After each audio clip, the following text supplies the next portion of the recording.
months ago. From Dubai, joining us, Jatin. He's a founder and CEO of Stratch Technologies. There's so much to say about him. He's a leader and advisor on smart cities covering platforms, big data management, IoT, and engineering. He's been delivering very successful projects in Melbourne, Singapore, in Cairo, in Doha, in Dubai.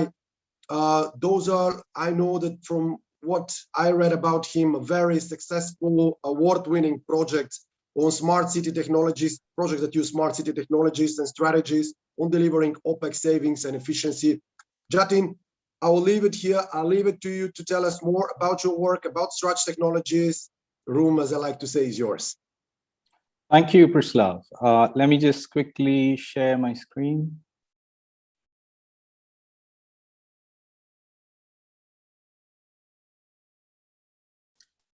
All right, can you guys see this? Yes, we have you. All right, just you can make it a full screen, just. Yeah, just a minute.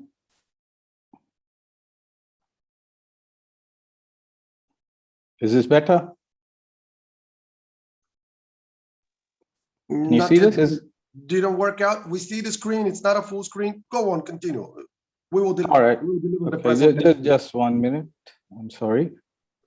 All the presentations will be delivered after that. There's several hundred people who purchased it will be seen offline the event, but all the recordings, everything will be seen.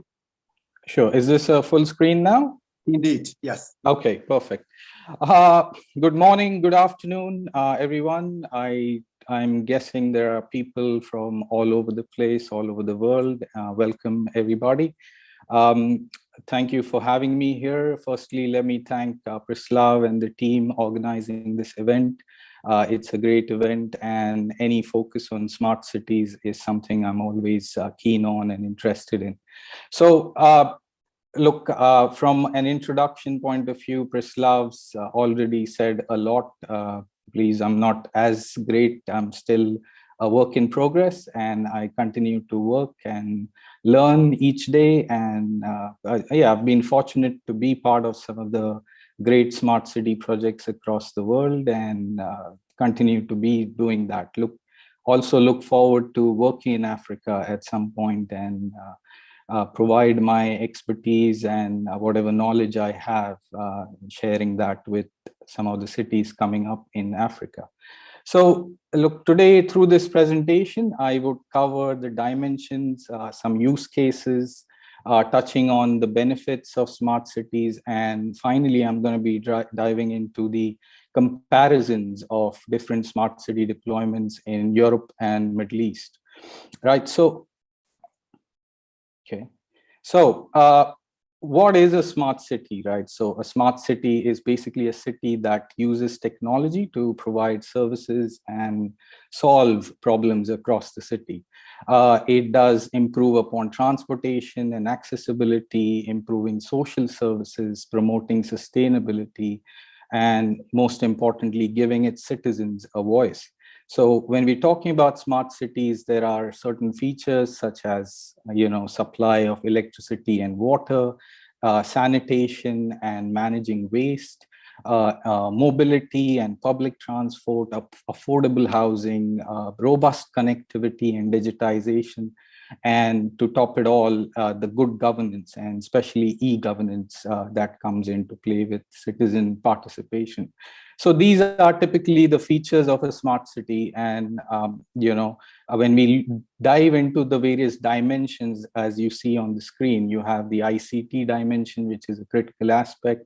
You have the Wi-Fi coming out of it, the cloud services, the wayfinding, geographical information systems. You have the environmental meterings and air quality and disposable and recycling.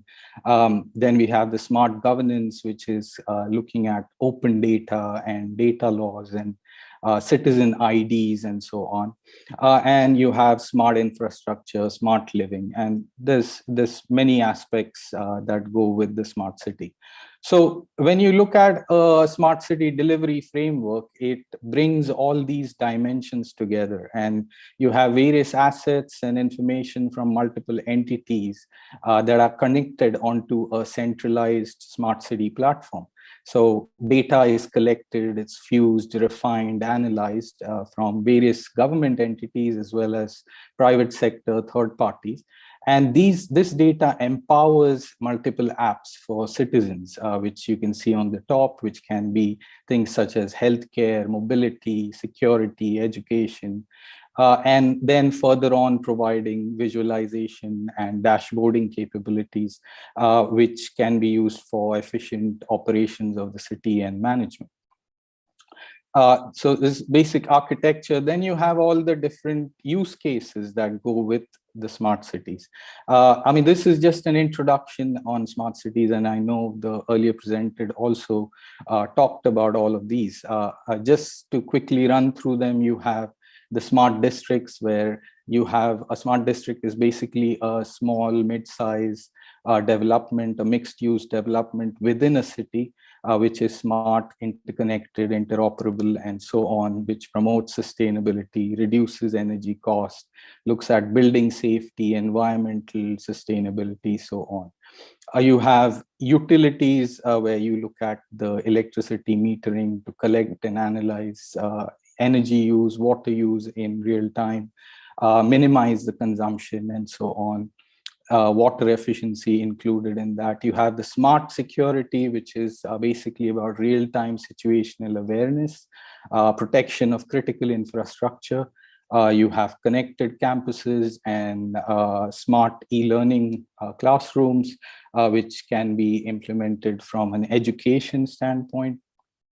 You have the healthcare, which promotes the telehealth, the e-health, the remote monitoring of the elderly for diseases, and basically remote hospitals and connected hospitals that come into play.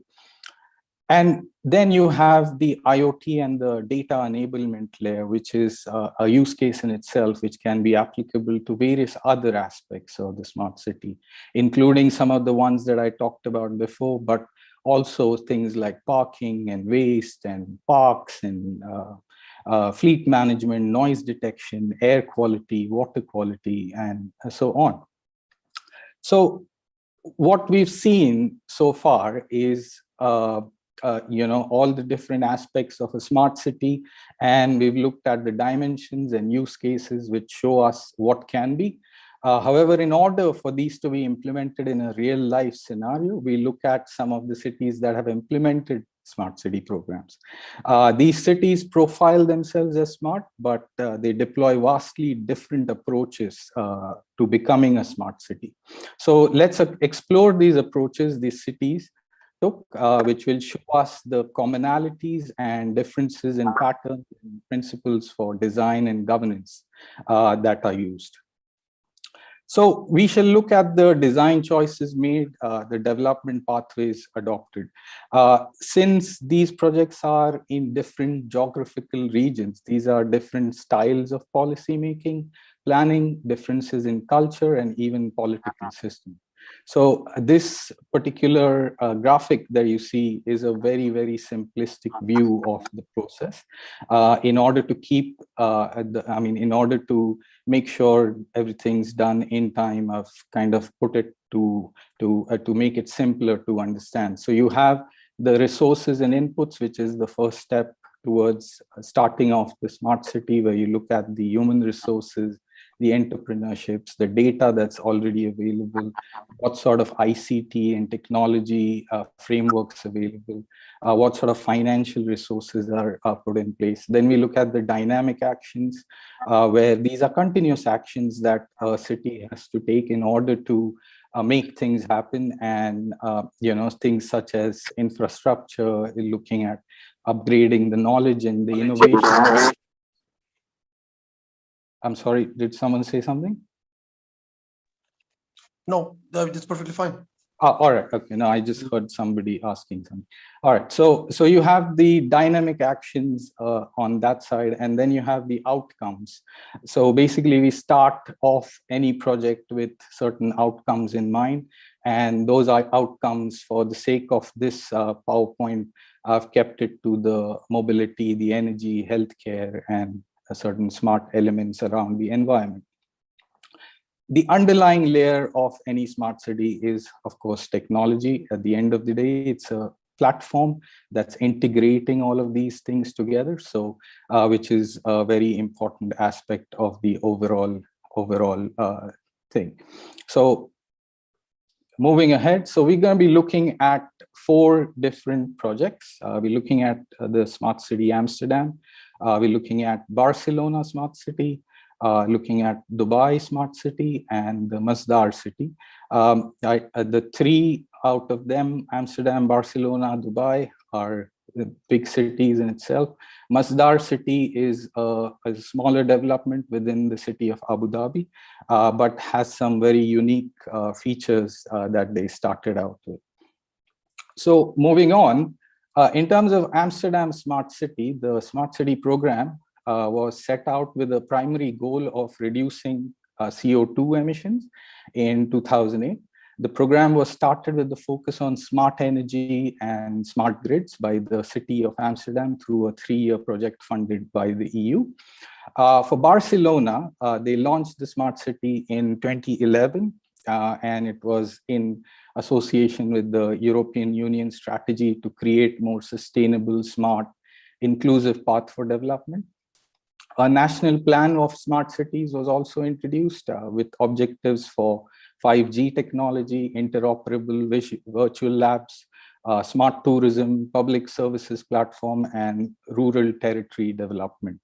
For Dubai, the smart city developed from the concept of a smart government. In 2014, an executive office for Smart Dubai program was established to expand the concept to different areas on the basis of the vision of the ruler of Dubai. The vision was to make Dubai the happiest city in the world. This was to be pursued with the use of smart technology innovations as one of the main tools contributing to creating happiness. And Masdar City project was launched in 2006 in order to develop the world's most sustainable eco-city with the vision of making Abu Dhabi a reference for knowledge and collaboration on the advancement of renewable energy, clean technologies, and sustainable development. The project was funded through the UAE government, Abu Dhabi government, and also in partnership with Mubadala company. So moving on, so what were the resources and inputs that each of these cities had when they started out? So with Amsterdam, the idea was to promote innovation in coordination with the national and EU policies, which were a public-private partnership program for Startup Amsterdam. They also decided to develop their ICT infrastructure. Incidentally, in today's day and age, Amsterdam is in the top 5 best cities in terms of technology infrastructure.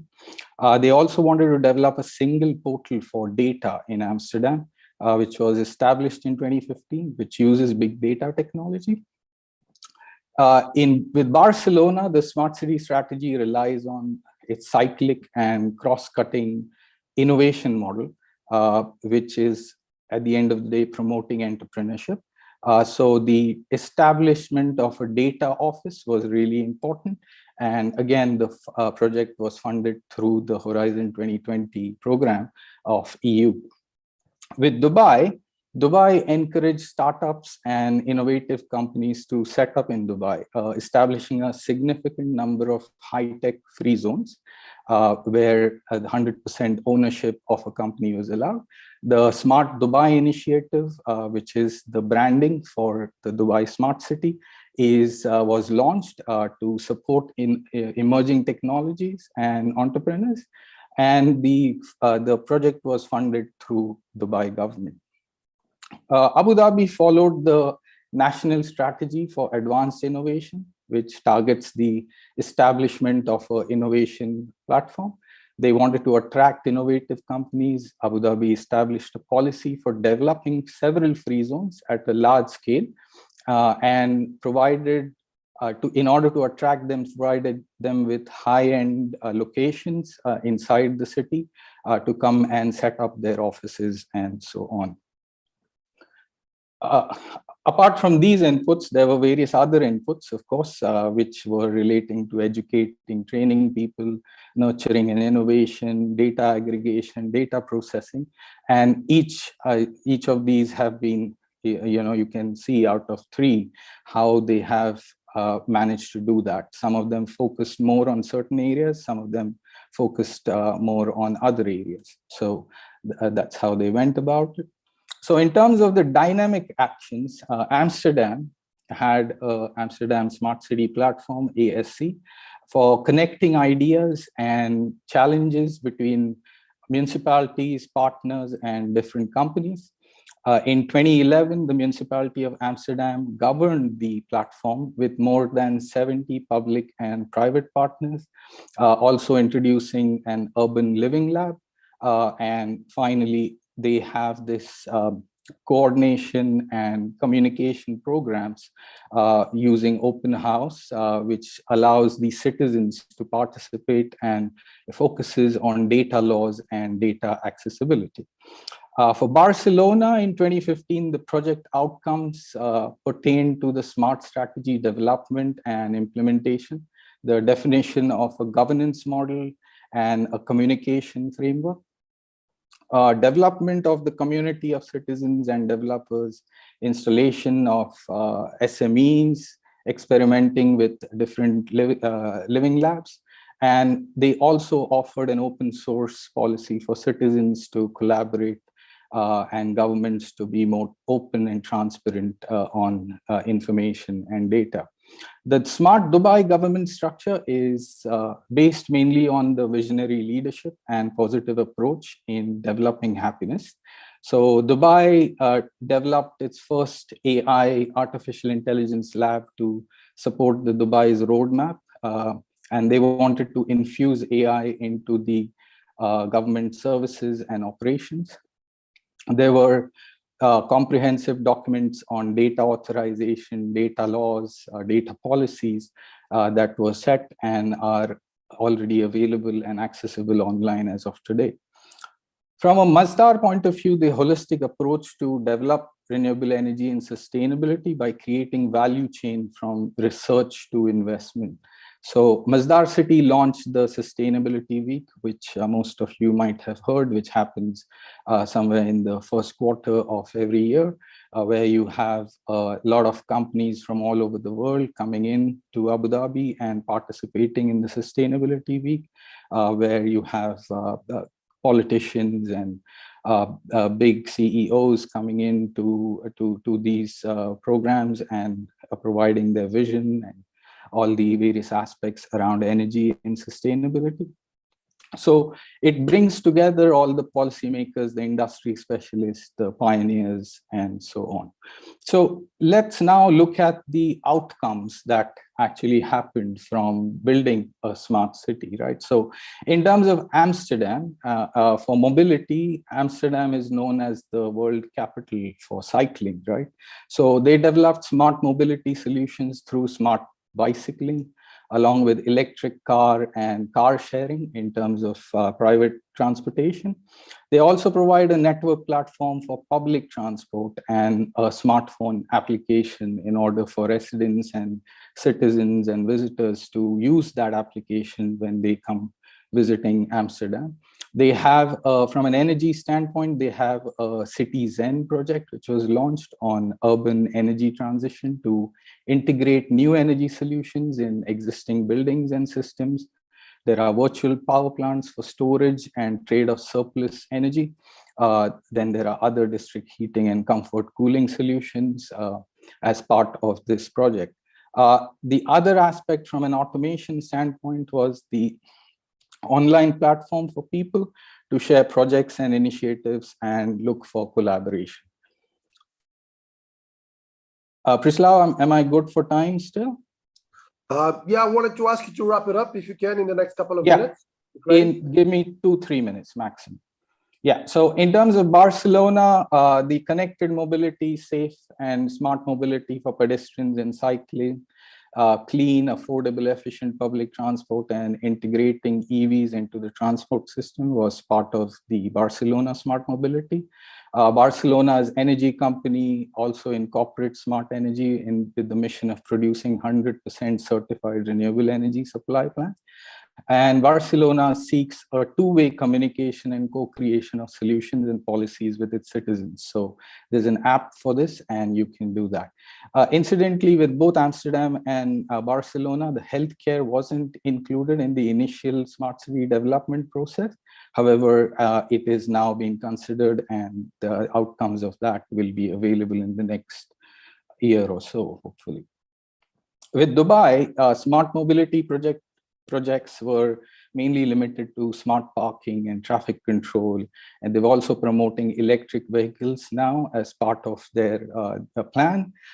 There is, from an energy standpoint, you have the Shams Dubai initiative, which is about installing solar panels across rooftops on buildings and villas and things like that. There is a green building code, which is put in place for energy efficiency. And in order to interact with citizens through mobile phones, you have various applications available in Dubai.